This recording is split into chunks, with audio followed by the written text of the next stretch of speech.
One of the largest US pipelines, managed by Colonial Pipeline, was forced to shut down their service during the weekend after being hit by a ransomware group. The pipeline runs across 14 US states, between Houston, Texas and New York Harbor, and provides around 45% of all the fuel for the US East Coast. According to Reuters, the group behind the attack might have been the DarkSide ransomware group, and they already issued a statement that they are not politically motivated, but rather go after the money. The operator is working with industry experts to restore service. Meanwhile, fuel transports have been relocated to the road, and we will see if this generates any bottleneck in the fuel supply due to this incident.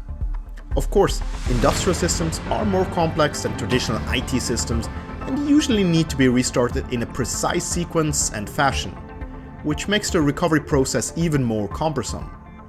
The initial attack vector that breached the company has not yet been disclosed, and therefore it is unclear if malicious emails, weak passwords, or unpatched applications played a role in the compromise, and how they managed to get from there to the pipeline systems.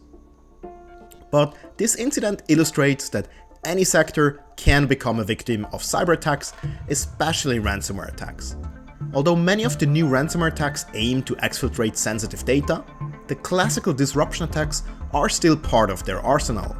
And as already has been seen with several hospital attacks, industrial plants are also often very depending on the IT systems and therefore vulnerable. And such disruption attacks can have real consequences in the physical world, as we now see. Unfortunately, this is not the first attack against critical infrastructure and probably won't be the last. Therefore, it is vital that all organizations protect themselves against critical attacks.